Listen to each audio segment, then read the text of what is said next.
ദൈവനാമത്തിന് മഹത്വം ഉണ്ടാകട്ടെ. വീണ്ടും ഒരു ക്രിസ്മസ് കാലത്തിലേക്ക് നാം പ്രവേശിച്ചിരിക്കുന്നു. ഈ ക്രിസ്മസ് നോമ്പ് ധ്യാനത്തിന്റെ 12-ാം ദിവസമായ ഇന്ന് അല്പസമയത്തെ ധ്യാനത്തിനായി എടുത്തിരിക്കുന്ന വാക്യം വിശുദ്ധ ലൂക്കോസിന്റെ സുവിശേഷം 1-ാം അധ്യായം 68 മുതൽ 79 വരെയുള്ള വാക്യങ്ങൾ. ഇന്നത്തെ ധ്യാന വിഷയം സക്കരിയായുടെ ഗീതം, വീണ്ടെടുപ്പിനുള്ള പ്രത്യാശ. ദൈവത്തിന്റെ രക്ഷാപ്രവർത്തനത്തിലൂടെയുള്ള വീണ്ടെടുപ്പിന്റെ പ്രത്യാശ പ്രകടിപ്പിക്കുന്ന ശക്തമായ ഒരു സ്തുതിഗീതമാണ് ഇത്. തന്റെ മകനായ യോഹന്നാൻ മനുഷ്യവർഗത്തിന്റെ രക്ഷകനായി വരാൻ പോകുന്ന യേശുക്രിസ്തുവിന്റെ മുന്നോടിയാകുന്നു എന്നുള്ള പ്രത്യാശ ഇതിലടങ്ങിയിരിക്കുന്നു. വീണ്ടെടുപ്പുകാരനെ അയച്ച് ദൈവം തന്റെ ജനത്തെ സന്ദർശിക്കുകയും വീണ്ടെടുക്കുകയും ചെയ്യുമെന്ന വിശ്വാസം തനിക്കുണ്ടായിരുന്നു. പ്രവചനത്തിന്റെ പൂർത്തീകരണത്തിനായി ദൈവത്തെ സ്തുതിക്കുകയും ചെയ്തു. ലോകാരംഭം മുതൽ മശിഹായുടെ വരവിനെ കുറിച്ച് വിശുദ്ധ പ്രവാചകന്മാർ മുൻകൂട്ടി അറിയിച്ചിരുന്നു. പ്രത്യാശയ്ക്ക് പ്രചോദനം നൽകുന്ന 3 പ്രധാന വിഷയങ്ങൾ ഈ ഭാഗത്ത് എടുത്തു കാണിക്കുന്നുണ്ട്. 1. ദൈവത്തിന്റെ ഉടമ്പടിയോടുള്ള വിശ്വസ്തത. വാക്യങ്ങൾ 68 മുതൽ 73 വരെ. 2.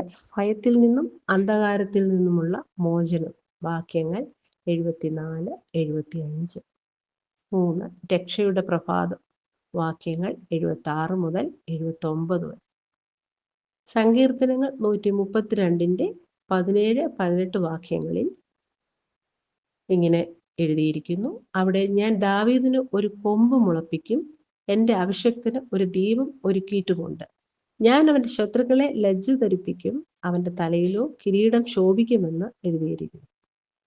തന്റെ വാഗ്ദത്തങ്ങളോടുള്ള ദൈവത്തിന്റെ വിശ്വസ്തതയ്ക്കായി സക്കരിയ ദൈവത്തെ വീണ്ടും സ്തുതിക്കുന്നു. ദൈവം അബ്രഹാമിനോട് ഒരു ഉടമ്പടി ചെയ്തു. ഈ വാഗ്ദത്തം സഫലീകരിക്കപ്പെട്ടത് അബ്രഹാമിന്റെ സന്തതിയിലൂടെയാണ്. വിശുദ്ധ മത്തായിയുടെ സുവിശേഷം 18-ാം അധ്യായം 1-ൽ അബ്രഹാമിന്റെ പുത്രനെ ദാവീദിന്റെ പുത്രനായി യേശുക്രിസ്തുവിന്റെ വംശാവലി എന്ന് എഴുതിയിരിക്കുന്നു. യേശുക്രിസ്തുവിന്റെ വരവിലൂടെ ഭാഗ്യവും ആന്തരികവുമായ രക്ഷയാണ് ലഭിച്ചത്. ഭാഗ്യമായി ശത്രുക്കളുടെ കയ്യിൽ നിന്നുള്ള വിടുതലാണ്. ആന്തരികമായി ഭയം കൂടാതെ വിശുദ്ധിയിലും നീതിയിലും കർത്താവിനെ സേവിക്കുക എന്നതാണ്.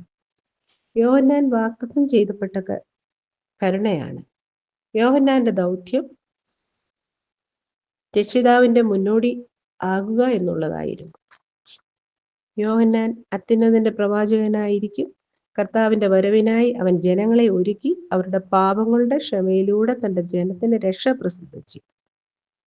യഹോവയ്ക്ക് മുമ്പായി വഴിയൊരുക്കുന്ന ഒരു ദൂതനെ കുറിച്ച് മലാഖി പ്രവാചകൻ മുൻകൂട്ടി പറഞ്ഞിരുന്നു.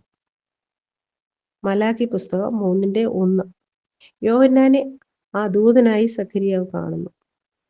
ക്രിസ്തുവിന്റെ വരവ് സൂര്യോദയം പോലെയാണ്. നൂറ്റാണ്ടുകളായി ലോകം ഇരുളിൽ അമർന്നിരിക്കുകയായിരുന്നു.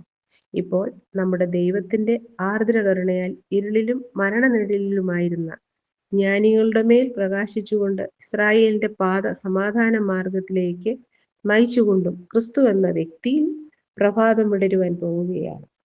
സക്കരിയാവിന്റെ ഗാനം ദൈവത്തിന്റെ വാഗ്ദാനങ്ങളുടെ നിവൃത്തിയിലേക്ക് വിരൽ ചൂണ്ടുന്നത് പോലെ നമ്മുടെ ജീവിതത്തിൽ അവൻ ചെയ്തുകൊണ്ടിരിക്കുന്ന പ്രവർത്തനങ്ങളിൽ വിശ്വസിക്കുവാൻ നാം ക്ഷണിക്കപ്പെടുന്നു. അവന്റെ ജനനം വെറും ഒരു ചരിത്ര സംഭവമല്ല, നമ്മുടെ പ്രത്യാശയുടെ അടിത്തറയാണ്. അവന്റെ സ്നേഹത്തിന്റെ വെളിച്ചത്തിൽ ജീവിക്കുവാനും ആ പ്രത്യാശ മറ്റുള്ളവരുമായി പങ്കിടുവാനുമുള്ള ആഹ്വാനമാണ് എന്നും ഈ ചിന്ത നമ്മെ ഉദ്ബോധിപ്പിക്കുന്നു. ദൈവം നമ്മെ അനുഗ്രഹിക്കട്ടെ. ആമേൻ.